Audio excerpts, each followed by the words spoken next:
DSC మన పిల్లల ఉద్యోగాల కోసం మెగా డిఎస్సి పెడతానని మొదటి సంతకం పెట్టాను. రేపు జూన్ లోపల డిఎస్సి పరీక్షలు ఈ నెలలోనే ప్రారంభించి జూన్ లోపల ఉద్యోగాలు ఇచ్చి తిరిగి స్కూళ్ళన్నీ రీఓపెన్ చేసే లోపల కొత్త టీచర్లందరినీ పోస్ట్ చేసే బాధ్యత నాది. ఇంకో పక్కన ల్యాండ్ టైటిలింగ్ యాక్ట్ని రద్దు చేశాం. ఇంకొక విషయం కూడా చెప్తున్నా, ఈ ఊర్లో యాదవులు ఉన్నారు. మీ జీవనోపాధి గొర్రెలు మేపుకోవడం, లేకపోతే గేదెలు కానీ ఆవులు కానీ మేపుకోవడం ప్రధానమైన వృత్తి మీకు. అదే మరి ఇంకొక పక్కన చూస్తే చేనేత కార్మికులు ఉన్నారు. వాళ్ళంతా మగ్గాలు పెట్టుకొని నేసే పరిస్థితి. అదే మరి చెట్లెక్కి కళ్ళు గీత గీసే గీత కార్మికులు ఉన్నారు. ఇంకో పక్క సముద్రంపై ఆధారపడి మత్స్యకారులు ఉన్నారు. వడ్డీర కూడా కంకర కొడుతూ వాళ్ళంతా ఆధారపడతారు.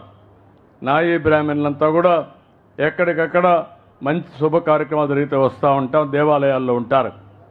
నేను అందరినీ ఆలోచిస్తున్నాను, ఏం చేస్తే మీ జీవితాల్లో బాగుపడతారో ఆలోచిస్తున్నాను.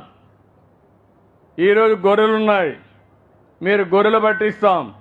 గొర్రెలు పట్టిస్తే ఎండ వాన పండగ లేకుండా మీ ఇంట్లో పెళ్ళైనా గొర్రెలు మాత్రం తీసుకుపోవాల్సిందే.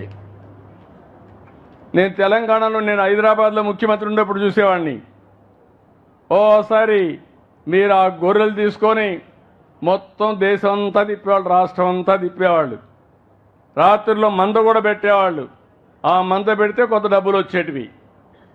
అవన్నీ చూసిన తర్వాత ఈరోజు ఒకప్పుడు ఆవులు కూడా ఇట్నే మేపాం. ఇప్పుడు ఆవులు బయట తీసుకుపోయే పని లేదు, ఇంటి దగ్గరనే గడ్డేయగలుగుతున్నాం.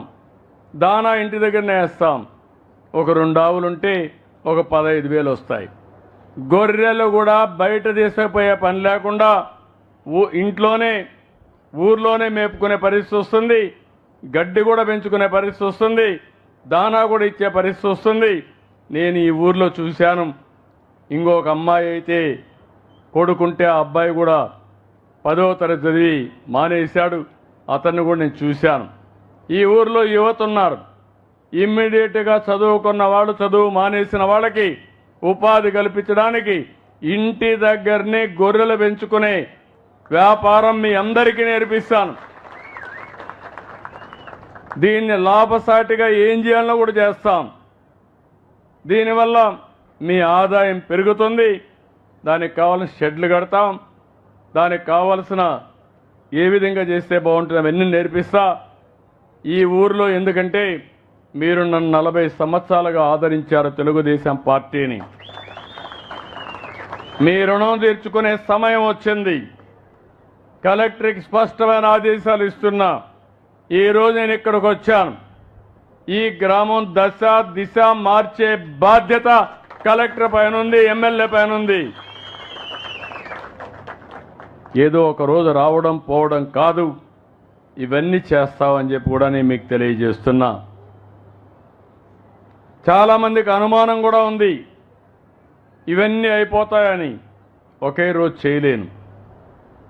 ఎందుకంటే నాకు కూడా వారసత్వంగా వచ్చిన ఆర్థిక సమస్యలు, 10 లక్షల కోట్ల రూపాయల అప్పు ఉంది.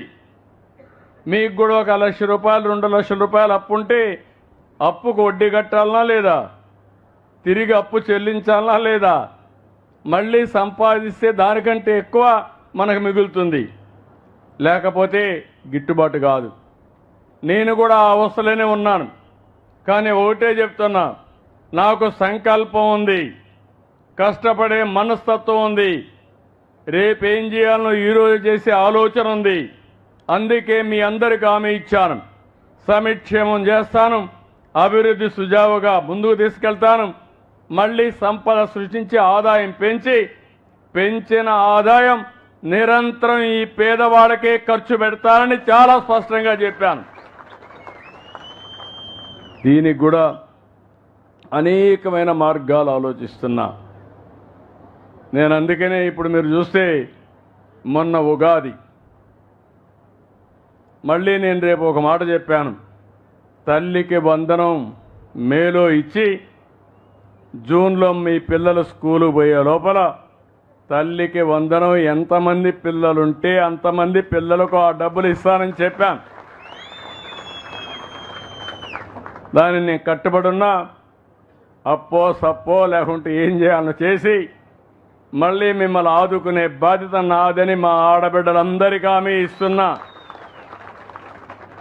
మొన్నే మీరు చూశారు, వంట గ్యాస్ సిలిండర్లు నేనే ఇచ్చాను ఆ రోజు డాక్రా సంఘాలకి. మొన్ననే మళ్ళీ మీరు ఆ వంట గ్యాస్ సిలిండర్లు కూడా ఆటకెక్కిస్తే ధరలు పెరిగిపోయినాయని 3 సిలిండర్లు ఇస్తారని హామీ ఇచ్చాను. దీపం 2 కింద అప్పుడే ఒక సిలిండర్ ఇచ్చా. ఇప్పటి నుంచి 4 నెలలకు ఒకసారి మీకు సిలిండర్లు ఇచ్చే బాధ్యత నాదని మీ అందరికీ హామీ ఇస్తున్నా. ఇంకొక పక్కన రైతులకు అన్నదాత 20,000 రూపాయలు ఇస్తా అన్నాం. కేంద్రం 6,000 రూపాయలు ఇస్తా ఉంది. మిగిలిన 14,000 రూపాయలు 3 ఇన్స్టాల్మెంట్లో రైతులకు ఇచ్చే బాధ్యత మేము తీసుకుంటాం. రైతులకు గిట్టుబాటు ధర ఇస్తాం. మార్కెట్ ఇంటర్వెన్షన్లో ఉంటాం.